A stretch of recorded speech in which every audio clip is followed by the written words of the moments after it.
बहुजन समाज की हर खबर पाने के लिए सब्सक्राइब करें अम्बेडकर पीपल्स वॉइस और बेल आइकन दबाएं। मुरली आप देखना शुरू कर चुके हैं अम्बेडकर पीपल्स वॉइस। 2 फरवरी का वो दिन था जब बहुजन समाज पार्टी की सुप्रीमो मायावती जी पहली बार चुनावी जनसभा करने के लिए मैदान में उतरी।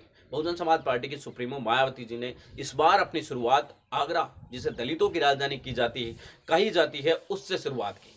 बहुजन समाज पार्टी की सुप्रीमो मायावती जी हमेशा मानती है, और ये लोग भी जानते हैं, कि आगरा हमेशा से दलितों का गढ़ माना जाता है, और दलितों की नहीं बल्कि बीएसपी का भी गढ़ माना जाता है। हाल ही के अंदर हुए जिला पंचायत के चुनाव में भी बीजेपी और समाजवादी पार्टी से ज्यादा बहुजन समाज पार्टी के जिला पंचायत सदस्य चुनाव जीत कर आए। लेकिन 2017 में बीजेपी की ऐसी लहर थी कि वहां पर आपको बता दें बहुजन समाज पार्टी टिक नहीं पाई और चुनाव बुरी तरीके से हार गई।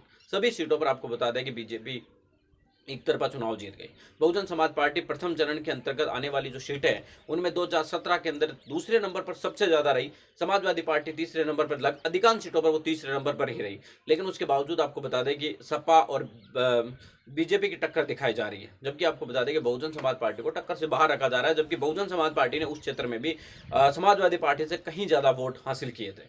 दरअसल जो भी हो, लेकिन आपको बता दें कि उत्तर प्रदेश में इस वक्त बीएसपी सुप्रीमो मायावती जी के पिछले दिनों में कुछ की गई 10 दिनों के अंदर जो रैलियां की गई, यानी उन्होंने 2 तारीख से शुरुआत की थी और आज 14 तारीख हो चुकी है, तो यानी कि 10-12 दिनों के अंदर जो बीएसपी अध्यक्ष मायावती जी ने अपनी चुनावी रैलियां की है, उन चुनावी रैलियों से आपको बता दें कि माहौल बहुजन समाज पार्टी के पक्ष में काफी ज्यादा आता हुआ नजर आ रहा है। जो आपको बता दें कि बहुजन समाज पार्टी से कुछ वोट परसेंट छूट कर जाने की संभावनाएं थी, जो बहुजन समाज पार्टी की मायावती जी से थोड़ी बहुत भी नाराजगी रखते थे, वो लोग आपको बता दें कि उनकी रैलियों के वापस आने की वजह से और पिछले कुछ दिनों में उनके द्वारा उठाए कदमों से फिर से पार्टी की तरफ है वो दौड़ते नजर आए। तो ऐसे में साफ है कि बहुजन समाज पार्टी को कितने प्रतिशत सीटें मिलेगी, कितनी सीटों पर जीतेगी, ये कहना तो अलग बात होगा। लेकिन ये दावे के साथ कहा जा सकता है कि बहुजन समाज पार्टी आज भी अपना वोट प्रतिशत जो 20 से 22% वोट माना जाता है, उस वोट प्रतिशत को हासिल करने में 100% कामयाब रहेगी। उत्तर प्रदेश के इन विधानसभा चुनाव के ठीक पहले बीएसपी को आपको बता दें कि दौड़ से बाहर दिखाया जा रहा था।